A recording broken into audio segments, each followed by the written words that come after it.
Commander Alex Nichols sat in the captain's chair on the bridge of the USS Valiant.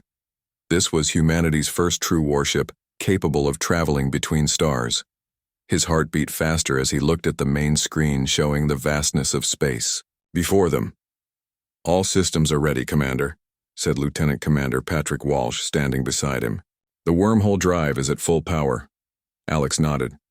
"Then it's time. Let's make history." He didn't say it out loud, but Alex knew the weight on his shoulders.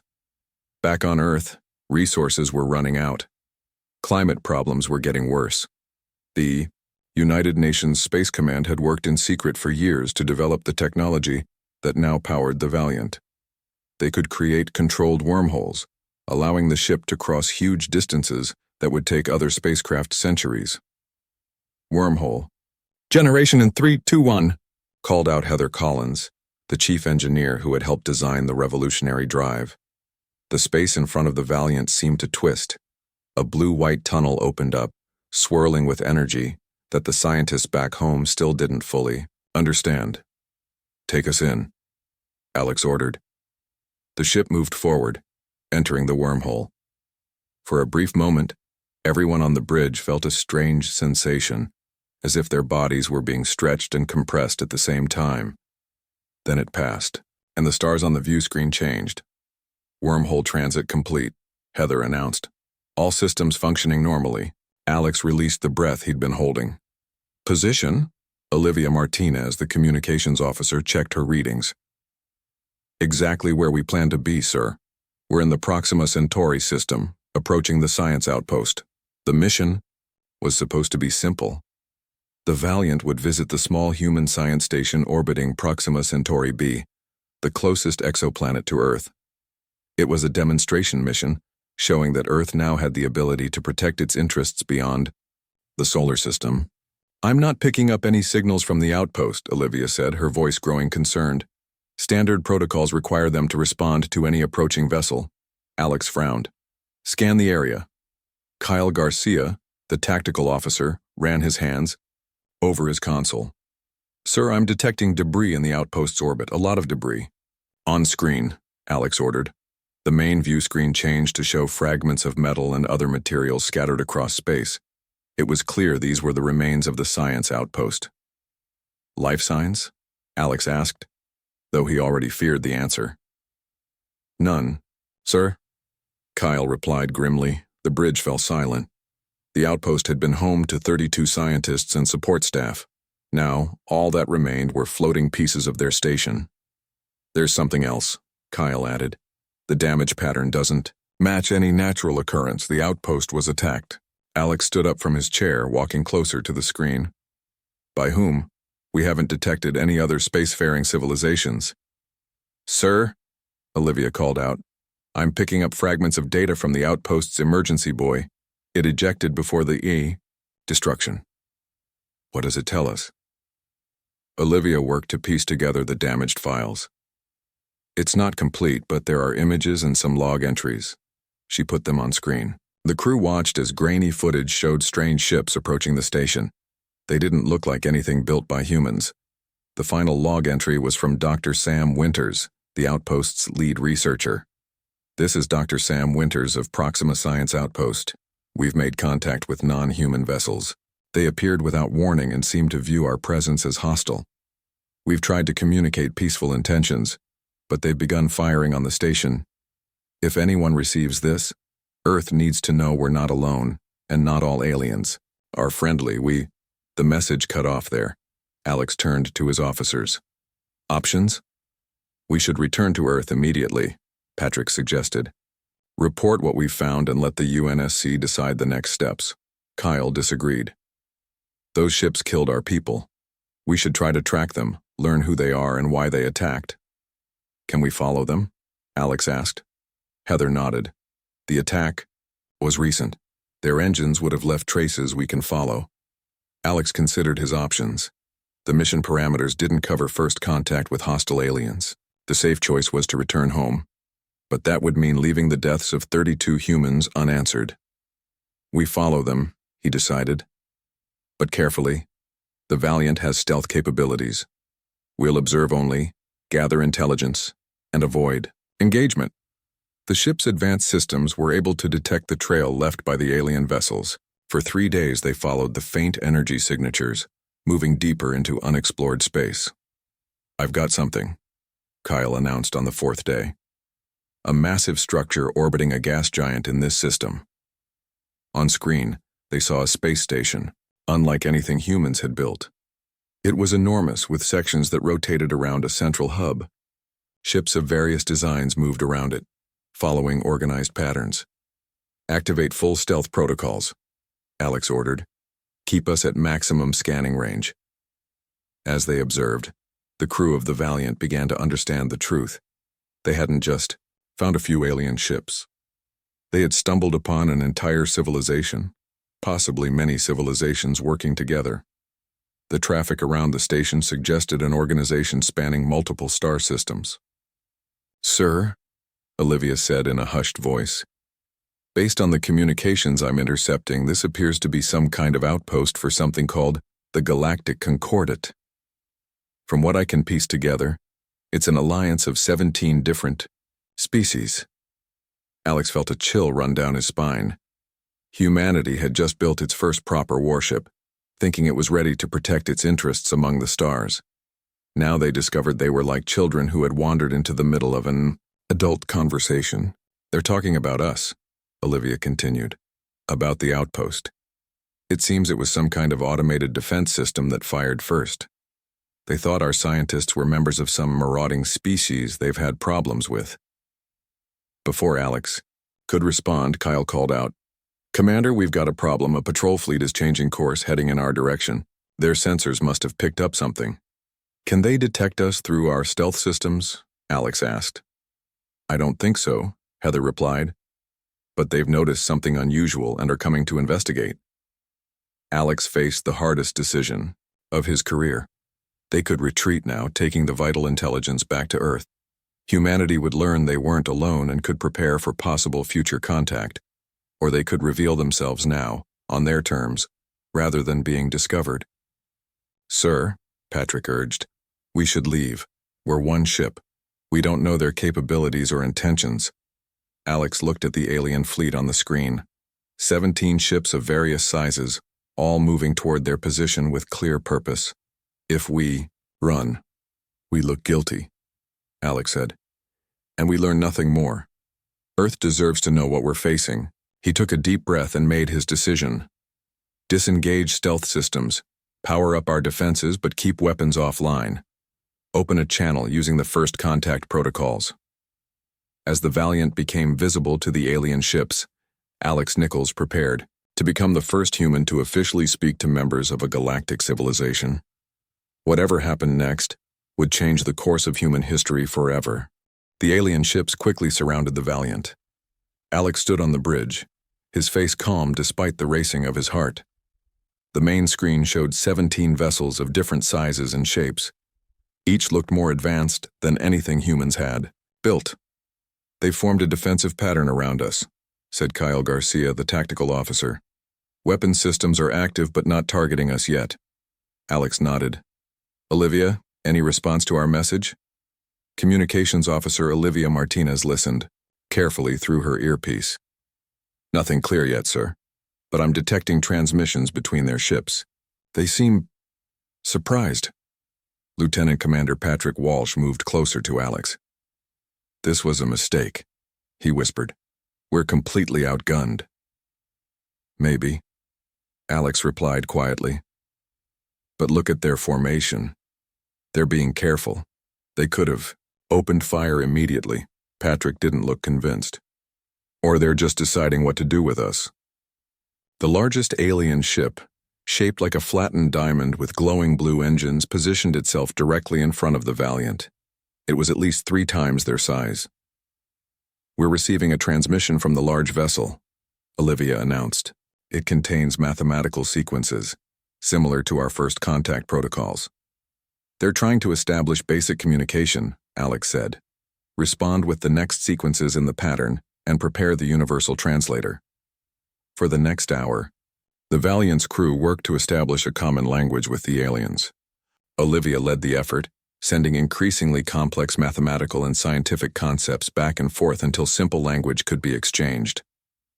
"I think we can communicate now," Olivia finally said. "It's rough, but the translation algorithms are adapting quickly." "Put them on screen," Alex ordered. The view screen changed to show the interior of the alien vessel. The being in the center wasn't humanoid. It had 4 upper limbs and blue-gray skin that seemed to shimmer with a metallic quality. 2 large, compound eyes dominated its face, and it wore what appeared to be a uniform with symbols along the shoulders. "I am Admiral Zakthal of the Aquilan Guard, Concordat Defense Fleet," the alien said, the translator converting its clicks and whistles into English. "You are operating an unknown vessel in Concordat space. Identify yourselves immediately." Alex stepped forward. "I am Commander Alex Nichols of the United Nations Space Command vessel Valiant. We are representatives of humanity from the planet Earth." The alien's upper limbs moved in what might have been surprise. "Earth? That is not possible. Earth is a protected world under Concordat non-interference directives. Your species is classified as pre-spacefaring." Alex exchanged glances with his officers. "We developed this technology independently. We weren't aware of any Concordat until recently." "That is unexpected," Admiral Zekathal replied. "Our records indicate your species should not achieve wormhole technology for at least another 300 years. "Why were our people at the Proxima Centauri outpost killed?" Alex asked directly. The alien made a sound that the translator couldn't interpret. "An unfortunate error. The automated defense systems at our monitoring post identified your primitive structures as belonging to the Vesh, a marauding species that attacks our outposts. By the time living operators realized the mistake, the defense systems had already fired." "You've been monitoring us?" Patrick asked. "All developing worlds are monitored," Zekathal answered, as if this were obvious, "for their protection and to assess when they might be ready to join the wider galactic community." Alex felt a chill. How long had these aliens been watching Earth without humans knowing?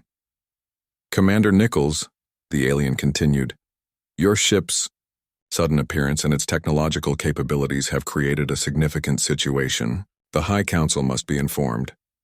You will accompany us to Harmonious Convergence Station." It wasn't a request. "And if we decline?" Alex asked carefully. The alien's body language changed subtly. "That would be unwise. Your ship is impressive for a species at your development stage, but you are surrounded by 17 vessels of the most advanced fleet in this sector of the galaxy." Alex considered their options. Fighting was out of the question. Running might be possible. The Valiant's wormhole drive could activate quickly, but that would mean returning to Earth with an alien alliance potentially viewing humanity as hostile. "We will accompany you," Alex decided, "but we remain on our vessel, and we expect assurances of safe passage." Admiral Zakathal seemed to consider this. "Acceptable. Follow our lead ship and maintain your current power levels. Any attempt to activate weapons or your unusual drive system will be considered hostile action." The communication ended. "Are you sure about this, sir?" Patrick asked. "No," Alex admitted. "But we need to know more about this Concordat and what it means for Earth. If they've been monitoring us for years, they already know where to find Earth. Running doesn't protect our home." The journey took 6 hours at sublight speeds. As they traveled, Olivia intercepted and translated communications between the Concordat ships. "Sir, they're very confused by us," she reported. "From what I can gather, they have some kind of system for classifying developing species. Earth is listed as Category 3, a world that has achieved basic spaceflight but is centuries from interstellar travel. They underestimated human ingenuity," Kyle said with a hint of pride. "Or they were basing their timeline on natural technological progression," added Heather Collins, the chief engineer. "Our wormhole drive was a breakthrough that jumped ahead dozens of steps in the normal development process." As they approached their destination, the main screen showed a massive structure coming into view. Harmonious Convergence Station was shaped like a giant wheel, with sections rotating at different speeds to create artificial gravity. At its center was a sphere that glowed with a blue-white light. The entire station was nearly 30 kilometers across. Look at the traffic, Patrick whispered. Hundreds of ships moved around the station in careful patterns. Some were small, perhaps, for personal transport. Others were huge, dwarfing even the concordant military vessels that escorted them. The designs varied wildly, suggesting many different species and civilizations. I'm detecting at least 30 different ship configurations, Kyle reported, some using technology unlike anything in our database. Alex felt overwhelmed. Humanity had just taken its first tentative steps into interstellar space, thinking they were pioneers. Instead, they had stumbled into a bustling galactic community that had existed for who knew how long. Sir, Olivia said urgently, I'm picking up a lot of communications about us. Our arrival is causing, I think the best word is commotion. Many ships are changing course to observe us. We've become the main attraction at the zoo, Patrick muttered. Their escort guided them to a docking area large enough to accommodate the Valiant. As they approached, Admiral Zakathal contacted them again. Commander Nichols, you and a small delegation are invited to meet with the Sector Council. They will determine how to proceed regarding your unexpected emergence. What does that mean for us? Alex asked. That depends entirely on how the Council views your sudden appearance, the alien replied. Some will see it as a fascinating development. Others will consider it a dangerous anomaly. And which are you, Admiral? Alex asked. The alien was silent for a moment. I have lived long enough to know that the unexpected often changes the order of things. Whether that change is good or bad remains to be seen. As the Valiant docked with the massive station, Alex selected his delegation, Olivia for communications, Heather to explain their technology, and Kyle for security assessment. Patrick would remain in command of the ship. Remember, Alex told his team as they prepared to leave the ship. Everything we do now represents not just ourselves or the Valiant, but all of humanity. We've just changed Earth's future in ways we can't even imagine yet. Together, they stepped toward the airlock, ready to formally introduce humanity to the galactic stage. Alex and his small team stepped through the airlock onto Harmonious Convergence Station. They were met by 4 aliens of different species. The one in front resembled Admiral Zakathal, but wore clothing with more elaborate markings. I am Diplomat, Khazar of the Aquiline Diplomatic Corps, the alien said. These are representatives from the Sector Council who will escort you to the meeting chamber. Alex nodded. Thank you for receiving us. We come in peace. An interesting claim, said another alien, this one tall and thin with pale skin that seemed almost transparent. Considering you arrived in a warship. The Valiant is a defensive vessel, Alex replied calmly. We didn't know what we might encounter. Khazar made a gesture that might have been the equivalent of clearing his throat. Please follow us. The council is waiting. As they walked through the station, Alex and his team tried not to stare. The corridors were filled with beings of all shapes and sizes. Some looked almost human, while others were completely unlike anything they had seen before. There were floating creatures that seemed made of light, insect-like beings working on wall panels, and entities that moved on multiple legs or tentacles. This station serves as the administrative center for this sector of the Concordat, Khazar explained. Representatives from all 17 member species maintain offices here. How large is the Concordat? Heather asked, her engineer's mind trying to grasp the scale. Our territory spans approximately 1/8 of this galaxy, the diplomat answered. About 30,000 star systems, though not all are inhabited. The humans exchanged glances. Earth's ambitions of exploring the stars suddenly seemed very small. They entered a large circular room with tiered seating. In the center was a round table with 17 chairs, each different to accommodate the various alien physiologies. The room was already filled with representatives, who fell silent as the humans entered. The human delegation will now address the Sector Council, announced a voice from overhead. Alex stepped forward. I am Commander Alex Nichols of Earth. With me are Communications Officer Olivia Martinez, Chief Engineer Heather Collins, and Tactical Officer Kyle Garcia. We represent the United Nations Space Command and, by extension, the people of Earth. A being that looked like a large mantis stood up. "I am Counselor Zith-Ak of the Zarn Collective, head of the Classification Committee. Your presence here violates countless protocols. Earth is designated as a Category 3 developing world, centuries away from wormhole technology. Explain how you acquired this capability." Heather stepped forward. "The wormhole drive was developed through a breakthrough in quantum field manipulation. We discovered that by creating specific energy patterns we could fold space-time in a controlled manner." "Impossible," declared another alien, this one seemingly made of connected crystal structures. "Our models indicate that breakthrough should not occur for at least 300 years in your species' development timeline." "Perhaps your models are wrong," Kyle suggested, the crystal being made a sound like breaking glass. "Our models are based on observations of thousands of developing species over millions of years." Alex raised his hand to calm the situation. "We don't mean any disrespect. Humans have always been innovative when faced with challenges.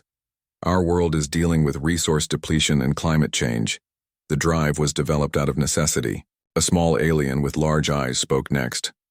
"I am Counselor Plex of the Nith Collective. We must consider the possibility that the humans were uplifted by an outside influence. Perhaps the Solari, or even the Forbidden Ones." This caused murmuring among the council members. "We weren't uplifted by anyone," Olivia insisted. "Everything we've accomplished has been through our own efforts." A muscular reptilian alien stood up forcefully. "I am War Leader Gorax of the Krell Dominion. The question is not how they acquired this technology, but what to do about it. I propose immediate quarantine of the Sol system until we determine if they pose a threat." "We don't pose any threat," Alex said firmly. "We came here seeking answers about our destroyed outpost. We didn't even know your Concordat existed until a few days ago." The council erupted into argument, with different factions taking sides. Some seemed curious about humans, others frightened, and some appeared angry. Alex noticed that the smaller or newer-looking species seemed more supportive, while the clearly dominant species were more hostile. During a pause in the debate, Olivia leaned close to Alex. "Sir, I've been analyzing their database access points while they argue. There's something strange. They have extensive files on Earth, including human genetic samples dating back thousands of years." "How extensive?" Alex whispered. "Very. They've been studying us since before recorded history." A tall, glowing being that seemed made of pure energy raised a limb, and the room fell silent. "I am Elder Eliana of the Solari. Perhaps we should allow the humans to fully demonstrate their capabilities before we make judgments. Commander Nichols, is there anything else we should know about your vessel?" Alex made a quick decision. This was the moment to change the balance of power. "Yes, Elder Eliana. The Valiant's drive system has another capability we haven't mentioned. It creates a quantum entanglement link with Earth. We can communicate instantaneously, across any distance." The room went completely silent. Even the translator seemed to struggle with the reaction. That technology doesn't exist in the Concordat," said the crystal being finally. "It does now," Kyle said with a slight smile. The council members began talking all at once. Some were calling for immediate trade negotiations. Others wanted to restrict humans from sharing the technology. The Krell war leader was demanding the impounding of the Valiant for security purposes. Alex noticed something else happening around the edges of the room. Representatives from smaller species were quietly communicating with each other, forming new alliances before his eyes. A small, furry alien approached Alex during the commotion. "Commander, I am Trade Minister Zorix of the Velix Republic. We are considered a minor species in the Concordat. If your people would be willing to share your communication technology with us, rather than the dominant powers, we could offer resources and protection that would be very valuable to a newcomer."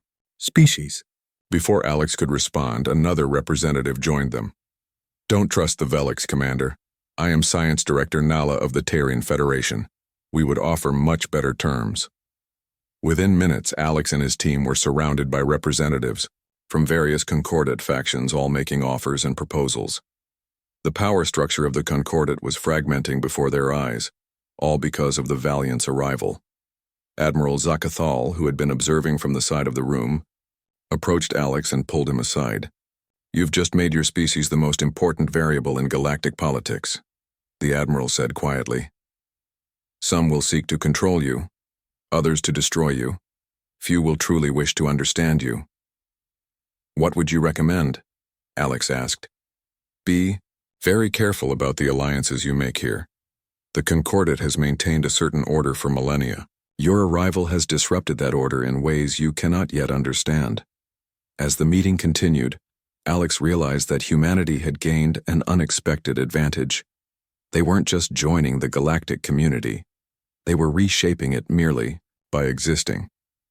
Whatever happened next would determine not only Earth's future but potentially the future of the entire Concordat.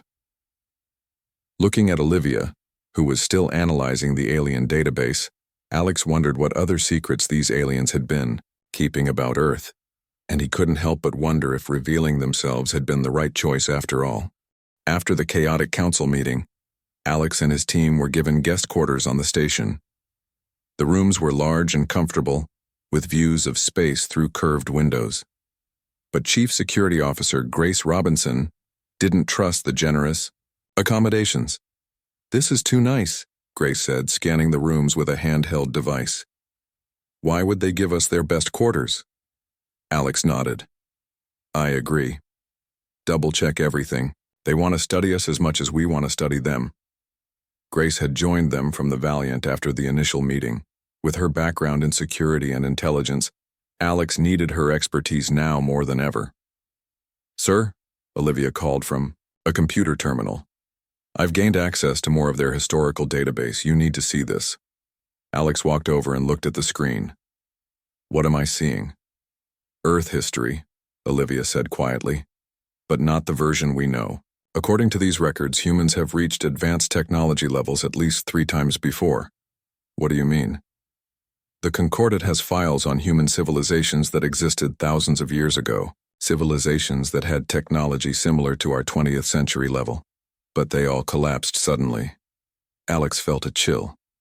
"Natural disasters?" Olivia shook her head. "The records are unclear, but there are references to containment procedures and development reset protocols." "Are you saying they deliberately set us back?" Kyle asked, joining them. "I can't be certain," Olivia replied, "but the evidence suggests something like that." Before they could discuss further, their room's communication system activated. The face of Admiral Zekthal appeared on the screen. "Commander Nichols, the Council has reached a preliminary decision. They wish to inspect your vessel tomorrow as a requirement for further negotiations." Alex frowned. "My orders don't permit alien boarding parties on the Valiant without strict protocols." "This is non-negotiable," the Admiral replied. "Either comply or the Council will assume you have hostile intentions." After the call ended, Grace spoke up. "They want to steal our technology. That's what this is about." "I agree," said Heather. "They're especially interested in the quantum entanglement communicator. No other species has developed anything similar." Alex paced the room. "We need to be careful. Patrick is still on the Valiant with most of the crew. I'll warn him to be ready for anything." Just then, Lieutenant Ryan Cooper's voice came through Alex's personal communicator. Ryan had been inspecting the Valiant's hull while docked at the station. "Commander, I found something concerning. There are small devices attached to our hull. They look like scanning technology, placed during the maintenance the station personnel performed." At the same time, Dr. Sam Winters, who had joined Grace on the second shuttle to the station, entered the room with his own discovery.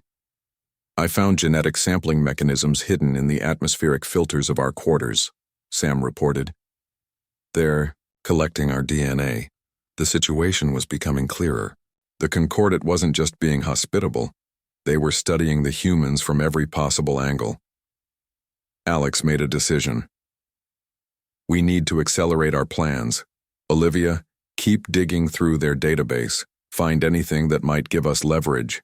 Kyle, work with Ryan to neutralize those hull devices without alerting the station. Grace, secure these quarters against further monitoring." As they began their tasks, Peter Donovan, the Valiant's intelligence officer, contacted Alex with even worse news. "Sir, I've intercepted communications between military vessels. A faction led by the Krell is planning to seize the Valiant. They want to prevent our return to Earth until they can implement what they're calling containment protocols. When? Alex asked sharply. Within the next 8 hours. They're waiting for reinforcements. Alex looked at his team. We need to leave.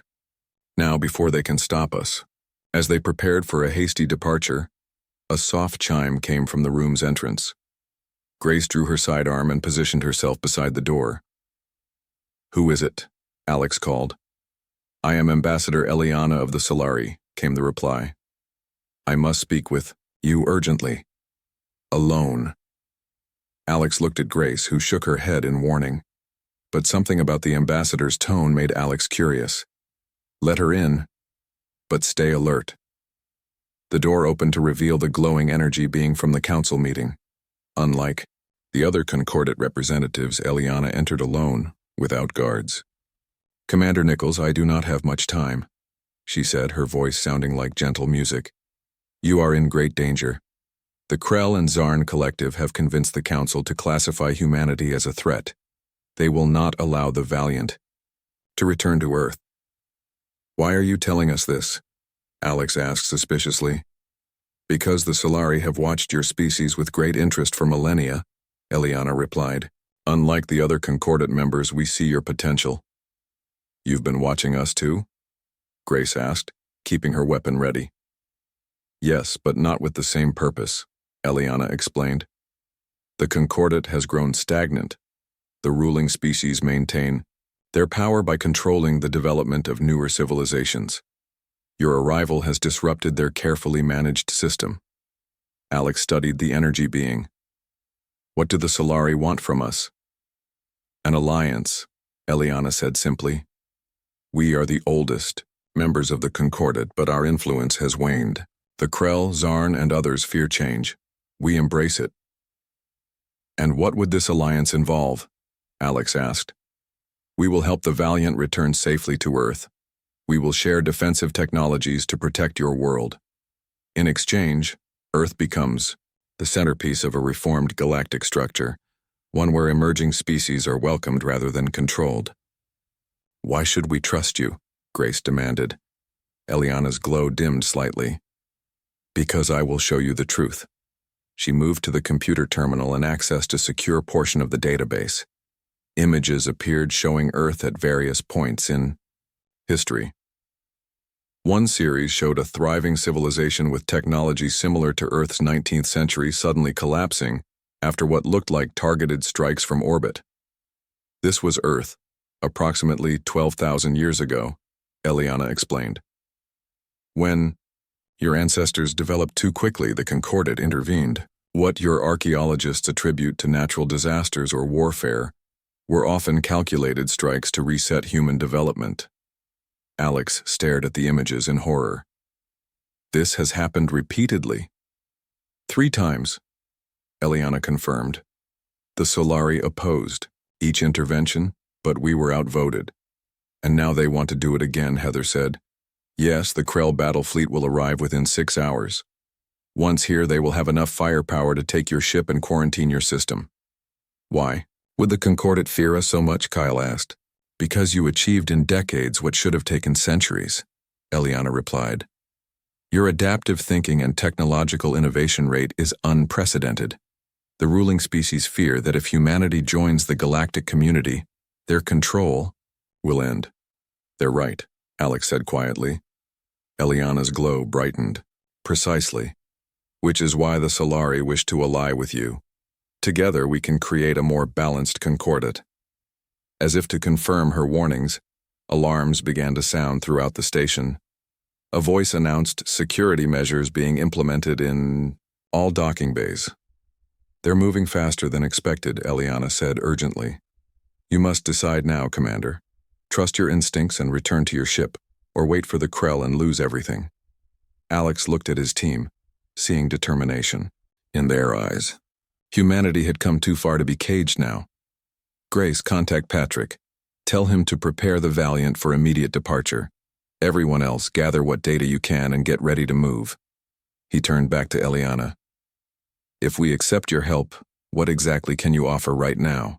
Safe passage, she replied. And this. She handed him a small crystal device. This contains shield technology that will protect your ship from concordant weapons.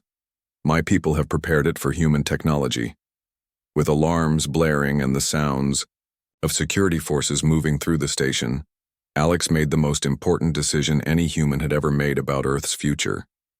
We accept your alliance, Ambassador. Now let's get back to our ship. Alarms blared throughout Harmonious Convergence Station as Alex and his team raced through the corridors toward the docking bay. Ambassador Eliana led the way, her glowing form creating a path that other station residents instinctively moved away from. Security forces are sealing off sections of the station, Grace warned, checking a small device that tracked station communications. They'll reach the docking bay in 3 minutes. We need to move faster, Alex urged. As they rounded a corner, they encountered a squad of Krell security officers. The reptilian aliens raised their weapons. Halt, humans, the lead Krell ordered. By order of the Council, you are to be detained. Before anyone could react, Eliana moved forward. Her energy form pulsed, and a wave of light washed over the Krell. They froze in place, their eyes unfocused. They will remain confused for a short time, Eliana explained. This way. They continued toward the docking bay. Alex contacted Patrick on the Valiant. What's your status? Alex asked. The station has locked down all docking clamps, Patrick replied. And we've got 6 concordant vessels moving to block our departure vector. We've installed the Solari shield. Technology. But the drive needs 4 minutes to create a wormhole. We're almost there, Alex said. Be ready to break free as soon as we're aboard. They reached the docking bay to find more security forces attempting to access the Valiant's airlock. Heather quickly linked her portable device to the station's systems. I can override the docking controls, she said, fingers flying over the screen, but it will trigger more alarms. Do it, Alex ordered. Heather's hack worked. The security panel at the Valiant's airlock turned green, and the door slid open. The security forces turned and raised their weapons. Go! Alex shouted to his team. Kyle and Grace provided covering fire, using non-lethal stun settings. The team raced into the airlock while Eliana created another energy pulse that disoriented the security forces. Within moments, everyone was aboard the Valiant. Seal the airlock and disengage all docking connections, Alex ordered as he ran to the bridge. Patrick, status. Patrick stood from the captain's chair. Shields at full power with the Solari upgrades. Wormhole drive charging. 2 minutes until ready. On the main screen, Alex could see concordant ships moving to surround them. A communication came through from Admiral Zakathal. Commander Nichols, power down your engines immediately. This unauthorized departure violates Council directives. Comply, or we will open fire. Alex took his seat. Admiral, we came in peace, but we will not allow Earth to be contained or reset like you've done in the past. We're leaving. You've aligned with the Solari, the Admiral said, his voice cold. A grave mistake. They have their own agenda. Perhaps, Alex replied. But at least they don't fear change. He cut the communication. Tactical report. Kyle ran a quick analysis. 7 concordant military vessels in position. Their weapons are charging. Based on our scans, they outgun us significantly. But they don't know what our shields can handle now, Alex said. Olivia, broadcast a message to all concordant factions we've had contact with. Tell them Earth is open to diplomatic relations, but we will not be controlled. As Olivia sent the message, the first concordant ship fired. Energy weapons struck the E. Valiant, but the Solari shields held. Shields at 92%, reported Kyle. Better than expected. Return fire, Alex ordered. Target weapon systems only. We don't want to destroy them, just clear a path. The Valiant's weapons fired with precision, disabling the weapons on 2 concordant ships. But more ships were arriving. Wormhole drive at 90%. Heather called from engineering. Need 1 more minute. Suddenly, new ships appeared on their sensors. They were smaller than the concordant military vessels but moved with incredible speed. We're getting a transmission, Olivia said, surprised. It's from the Velix Republic and the Terrian Federation. They're They're coming to help us. On screen, the smaller ships began attacking the Concordat vessels, creating confusion in their formation. Why would they help us? Patrick asked. Ambassador. Eliana, who had joined them on the bridge, explained, Your arrival has given hope to the younger species in the Concordat. They see in humanity a chance to break the dominance of the older powers. The smaller ships continued their attack, creating a gap in the Concordat blockade. Wormhole drive ready, Heather announced. Target Earth and activate, Alex ordered. The space in front of the Valiant began to distort as the wormhole formed. But before they could enter it, a massive ship appeared. It was at least 3 times larger than any they had seen before. Krell, Dreadnought, Eliana said, her glow dimming. Their most powerful warship, the Dreadnought fired, and even with the Solari shields, the Valiant shook violently. Shields down to 40%, Kyle reported. We can't take another hit like that. Alex looked at their options. The wormhole was stable, but the Dreadnought blocked their path. They needed a distraction. Suddenly, the Valiant sensors detected something new. 3 more wormholes opened near the station. From each emerged a ship that looked similar to the Valiant. We're being hailed, Olivia said in disbelief. It's Earth ships. The main screen changed to show the bridge of another vessel. Captain Lisa Rodriguez smiled at Alex's shocked expression. Surprised to see us, Commander Nichols? You didn't think the Valiant was our only ship, did you? How? Alex managed to ask. After you left, UNSC completed 3 more ships, Lisa explained. When we lost contact with you, Admiral Morgan ordered us to follow. Looks like we arrived, just in time. The 3 Earth ships, commanded by Captain Rodriguez, Admiral Frank Morgan, and Commodore Daniel Wright, immediately engaged the Krell Dreadnought, their combined firepower drawing its attention away from the Valiant. All ships, form up on the Valiant, Admiral Morgan ordered over the comm. We're going home together. The 4 human vessels aligned and accelerated toward the wormhole. Behind them, confusion reigned as Concordat factions fired on each other, the entire political structure collapsing into chaos. As they entered the wormhole, Ambassador Eliana turned to Alex. This is just the beginning, Commander. The Concordat will never be the same after today. When you return to Earth, tell your leaders that the Solari stand ready to help humanity take its rightful place among the stars. The trip through the wormhole took only moments. When they emerged, Earth hung before them like a blue jewel. Send a message to UNSC headquarters, Alex ordered Olivia. Tell them everything has changed. Earth is not alone, and we have a lot to prepare for. 8 months later, Alex stood in a grand hall in Geneva as representatives from 7 Concordat species signed the new Galactic Accord with Earth.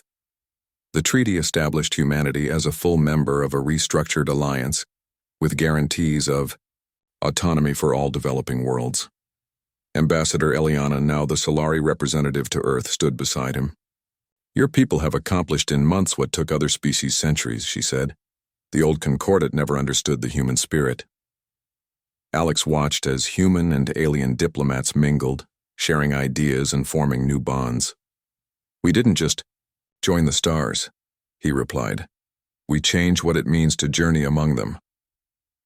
Outside, the Valiant and her sister ships prepared for their next mission, not as lone explorers, but as the vanguard of humanity's new role in the galaxy. The ship that had once stunned galactic leaders had become the symbol of a new era for Earth and the stars beyond.